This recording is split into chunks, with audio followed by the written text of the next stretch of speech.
Now the other sessions are finishing, so I apologize with the first speaker. There may be some traffic at the beginning.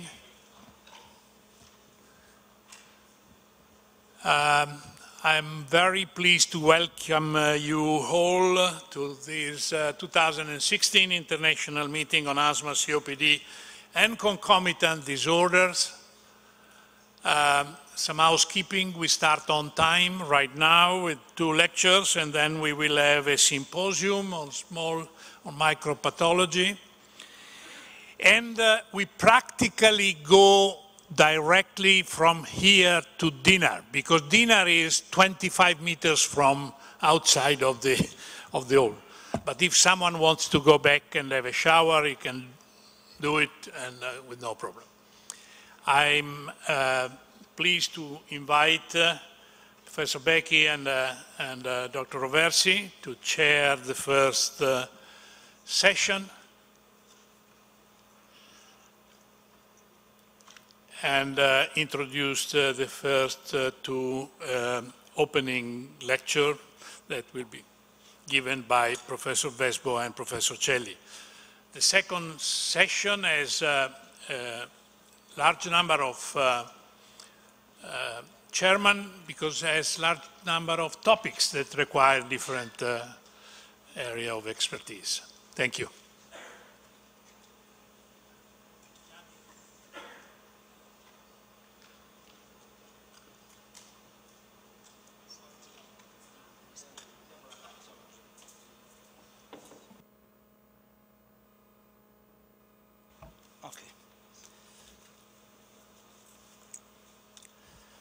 Good evening. First of all, it's my pleasure to thank Professor Fabbri for this organization, for inviting us to this relevant meeting on COPD, asthma, and comorbidities.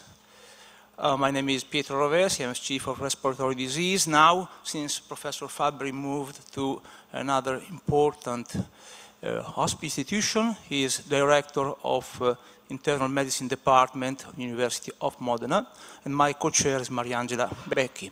So, today we have the pleasure and the honor to have with us 2 of the most prominent scientists in the field of COPD, Professor Jorgen Vestbo and Professor Bartolomeo Celli. They both are involved in the research, and it is my pleasure to introduce the first speaker, that is Professor Jorgen Vestbo. He is Professor of Respiratory Medicine at Institute of Inflammation and Repair, Center of Respiratory Medicine and Allergy. I think that everybody in this room knows Professor Vestbo. His research is of paramount importance in the field of COPD. And we want to remember just one of the most important studies in which he was a co-chair of the steering committee, that is the ECLIPSE study. The ECLIPSE study generated more than 50 original papers, so this is a good example of good research for our young resident, for our young researcher, but is also important because it put under observation the important relationships between COPD and multimorbidity, basically cardiovascular disease, diabetes, renal failure, and many others. So this is an important moment for us to understand, to improve our knowledge of this topic, because it has relevant implication also for clinicians in everyday practice. The lecture is Epidemic of Chronic Multimorbidity. Professor Vestbo. Thank you very much, and thank you very much for inviting me to come to Modena again. Thank you very much, Leo, and to give this talk on the epidemic of multimorbidity. Now, first of all, I have different conflicts of interest. I have received money from different companies for advising and presenting. I will show a single slide from the Summit study, which was funded by GSK. And finally, as I usually say, my marriage is a lifelong conflict of interest. And I think some of yours may be as well, but you don't need to put it on slides. I do. My presentation I will split in 2, the sort of doom and gloom part, and then the slightly more optimistic outlook. And by doom and gloom, I mean that multimorbidity is not a small thing. It's a big thing that has come. We all see patients who have multimorbidity, and it's something that is gradually taking over more and more space, both in our lives, in hospital, in resource utilization, and it's an increasing burden for a large number of people.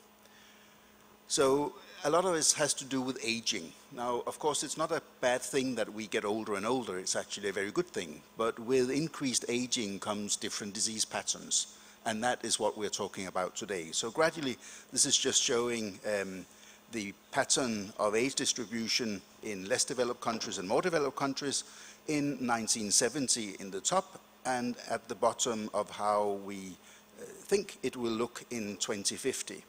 And you can see that in 2050, it's expected that even in less developed countries, there will be a higher proportion of elderly people than there are in our society today. So aging is a thing we will have somehow to build into our planning of healthcare, and at least for multimorbidity, it will mean a lot. And now, the other thing that is important is that multimorbidity comes from leaving the concept of comorbidities. This is just one paper, a recent paper listing the prevalences in different studies of a large number of chronic conditions. And as you can see, some of them are so prevalent that to say one of them is the disease and the other the comorbidity, and the third, is that then the comorbidity to the first or second, or how should we sort of arrange it in our minds? And of course then this sort of assemblement of diseases, it doesn't make sense just to talk about comorbidities to one disease, but to talk about multimorbidity. And this is sort of the way of changing the look, that instead of being disease-focused and talking about comorbidities, we see the patient as a patient with a lot of different conditions. And I mean, this is not rocket science. Most of us do see patients on a very regular basis, and even though most of us are chest physicians, we do not just focus on the respiratory disease, because then we all know we would be quite poor doctors. On the other hand, we also realize that our insight into many of the other diseases could be limited. So I think most of us are faced with the challenges of dealing with comorbidity on a daily basis. Now, this slide about comorbidities and multimorbidities, probably one of the diseases where it is most relevant to look at this is within COPD, where you could either claim that there are several very, very frequent comorbidities, or say more correctly that COPD is indeed part of multimorbidity. Now, when you look at papers on epidemics of multimorbidity, this is one that comes up, and I like it a lot. It's a very nice study, and it's based on a very large database. It's a Scottish study, and it's based on a database of 1,750,000 people. So you can sort of start looking at some associations and some numbers that do make sense, because they are not there at random. And this is their table showing the mean number of comorbidities and the percentage of people with multimorbidity. And of course, just saying in general that 23% of everybody have multimorbidity, if you define that as 2 diseases or more, doesn't really make sense when you see that in young people, it may be a few percent, whereas actually in those of the age of 85 or more, you see that multimorbidity is present in 81% of them. So this is truly something with aging. You can see that in the bottom part of the table is shown the association between socioeconomic status and multimorbidity, and it's not nearly as strong as with age, but I'll come back to that in a minute. This is how it looks if you put it graphically, that with increasing age, you see increasing number of disorders.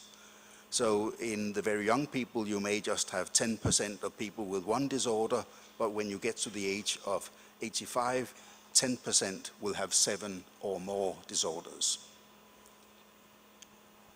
Now, whereas the association with age was very clear from the table, it didn't look quite as clear for deprivation or socioeconomic status. But again, this is shown, and 10 is the worst and 1 is the best.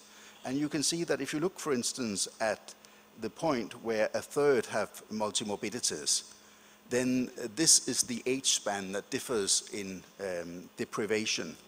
And what it means is basically that you will have multimorbidities 12 years earlier if you are in the lowest deprivation percentile than if you're at the highest, which is not trivial in any way.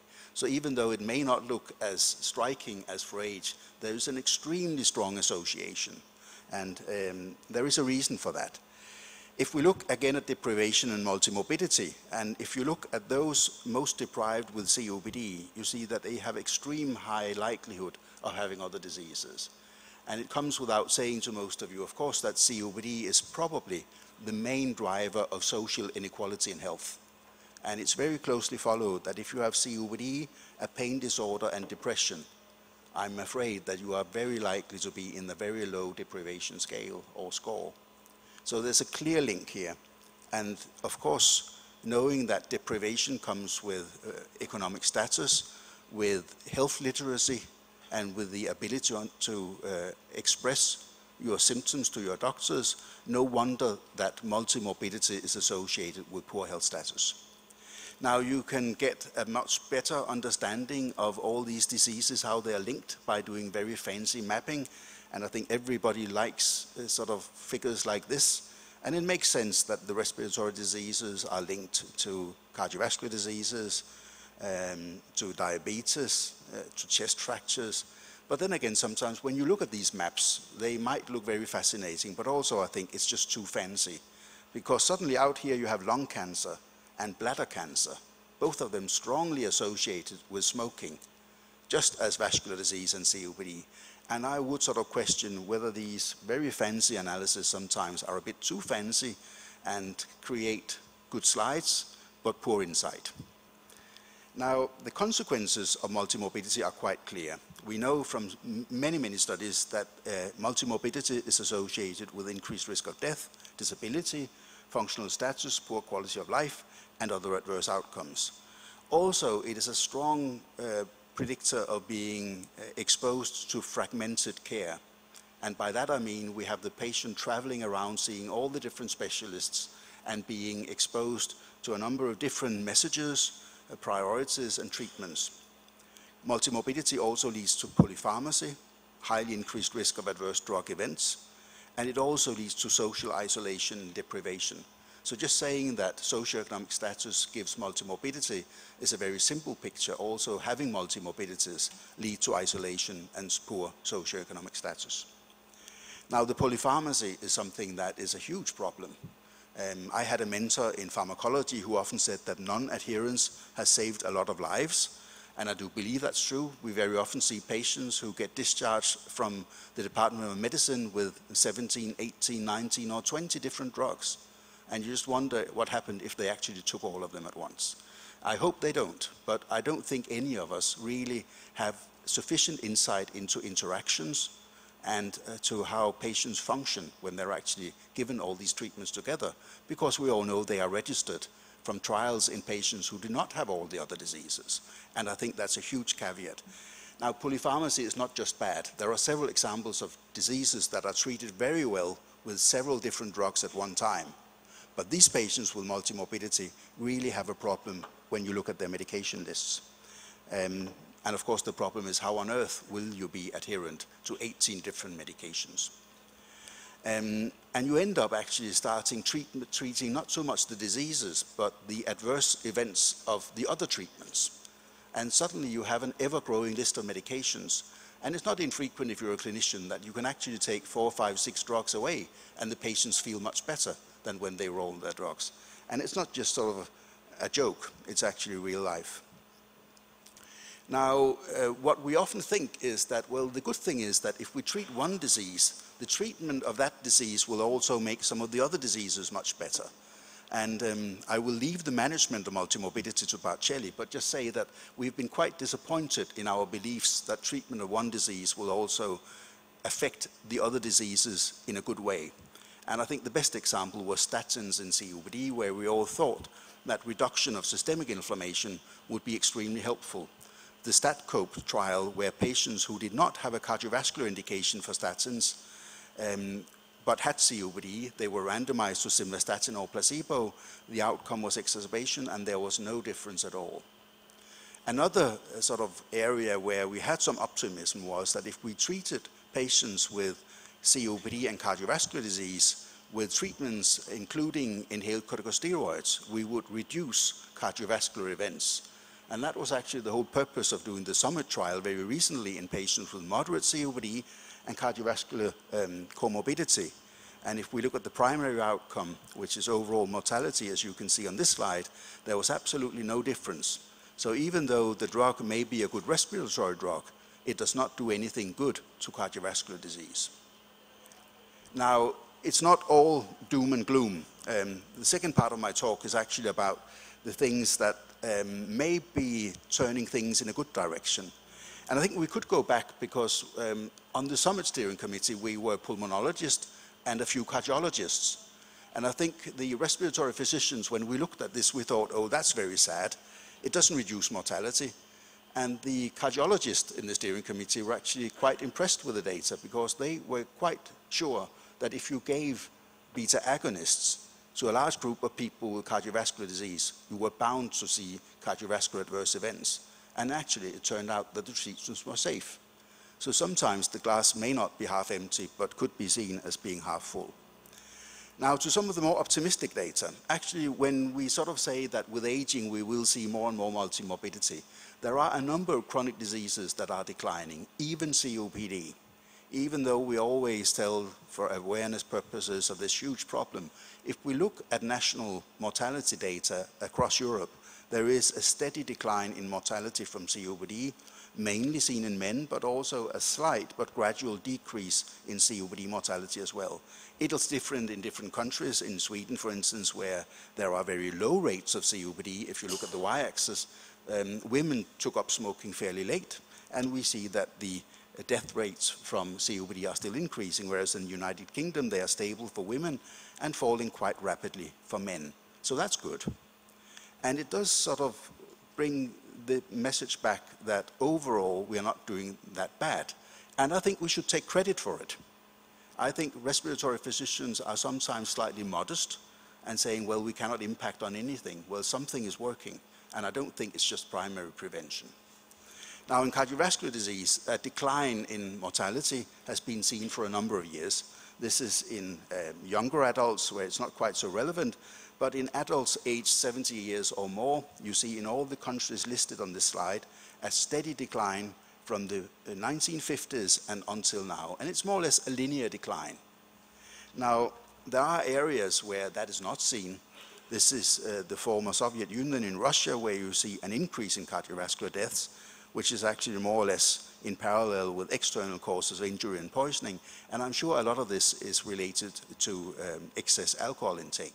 But it just shows that you cannot just translate patterns all over the world if specific things are happening. But if you look at this decline, and you talk to people and you ask them, why is mortality from cardiovascular disease declining? People say, well, it's because people exercise more, we have much better medication, much better treatments. But to be a little bit bold, I would say that if we put this arrow in the mid-1960s, before that, people were not actually being very physically active.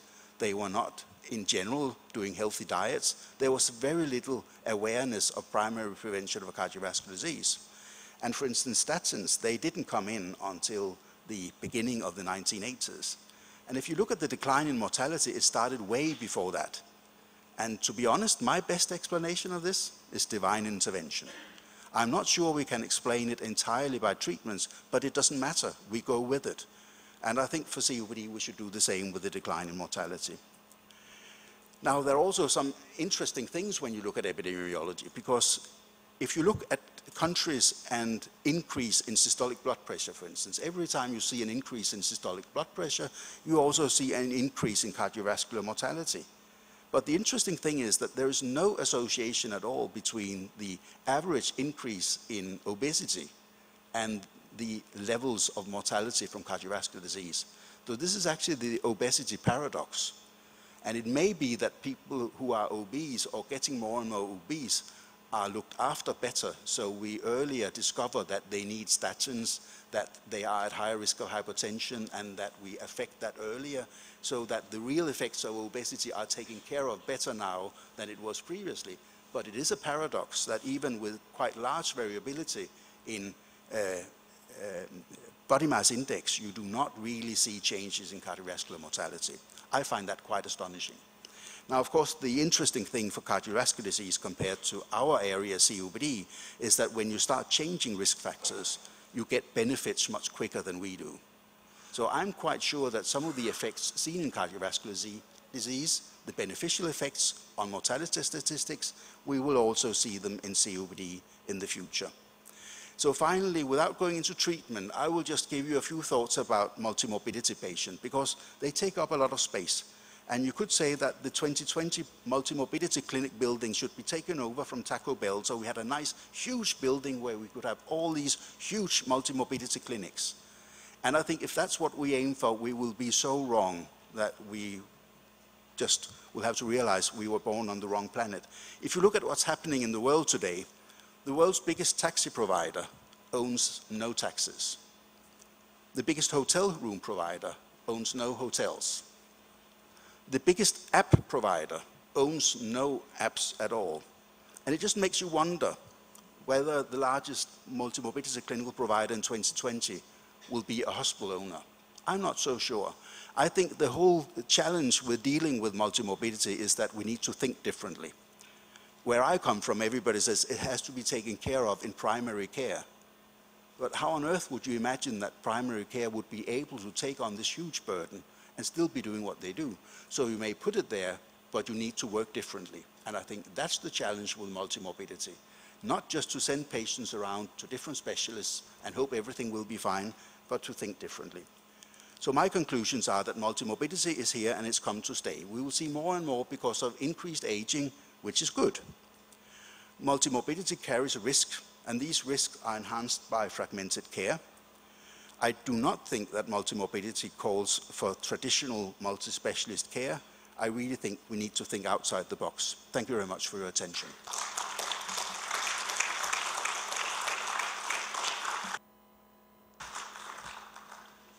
Okay, I think we have time for a couple of questions. Professor Fabry.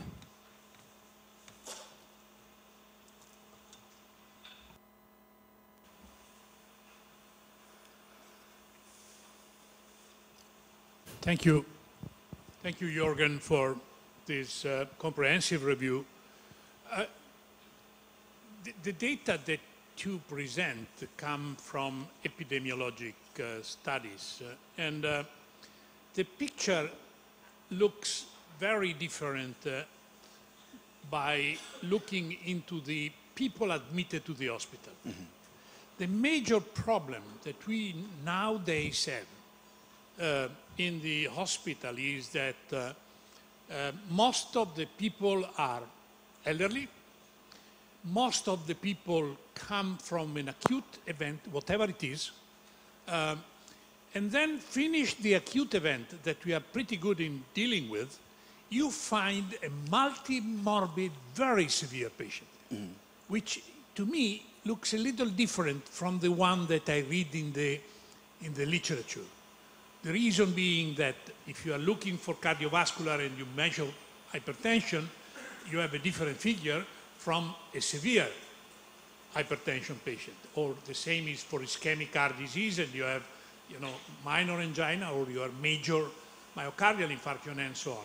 So my question to you is whether there are data on these specific severe multimorbid patient, and whether the trend in that population is also decreasing in mortality, or is actually increasing in mortality. No, I think there are, first of all, very few data, and I think also the interesting thing is that these patients have never been in trials. And if you want to do trials, those with severe multimorbidity would never get into a trial, and I think most people would readily recognize that probably a lot of the interventions we do, whether it's in cardiovascular disease or whether it's in other diseases, are not very likely to work well, because the patients that looked the most like them in trials did most poorly. So I'm not so sure that actually all the drugs we give to all these patients, and we really treat them with huge proportion of drugs, that they get the benefit we would expect. And I think very often there have been a number of studies or audits where it's very often geriatrics who go in and take drugs away. And it clearly shows that patients generally do better when well-indicated drugs are removed than when they're introduced. And I think there's a lesson in it.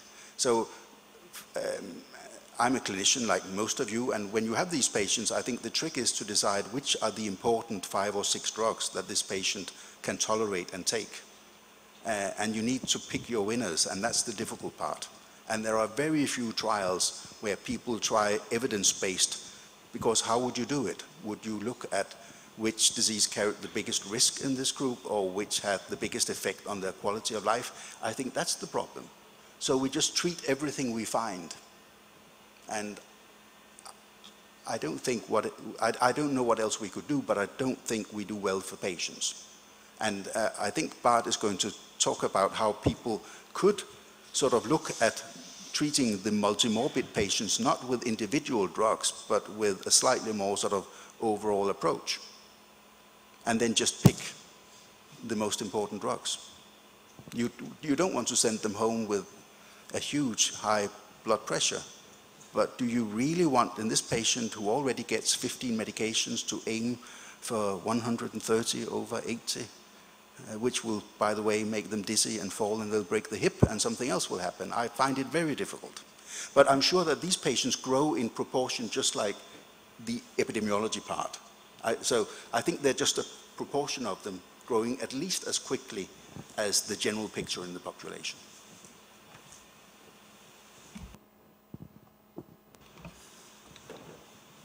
One more question. Great, Ron, thank you for your wonderful lecture. Just a comment on obesity. I fully agree with you. It's a complex trait. It's more complex than hypertension or smoking.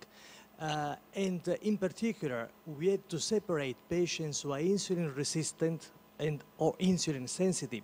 Even when we come to morbid obesity, about 50% of these patients are insulin sensitive.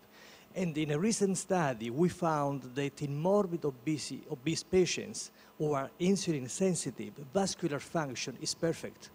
And this correlates with circulating progenitor cells, because fat can also be protective through different mechanisms. So I think that all the ambiguity which are emerging are related to the fact that this phenotype is not well characterized.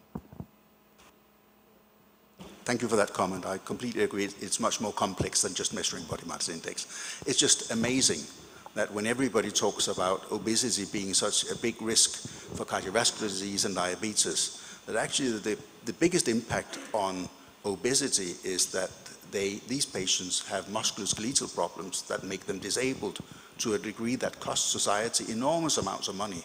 And still we focus on whether or not they have a cardiovascular risk. Dr. Leonardo. Excellent presentation, my compliments. What would be in your opinion, what would be the implications for health authorities? What could we suggest? What does it exactly think outside the box? I mean, to invest more on the outpatient assistance, general practice, or to expand more internal medicine as opposed to specialist wards? Thank you. I think it depends very much on the health system you work in. But I think what these patients very much need is one coordinator, one clinical health coordinator. It doesn't need to be a specialist. I'm not even sure it needs to be a doctor, but somebody who can coordinate and make sure that advice is got. And I think the days are gone when the patients would travel to all these doctors.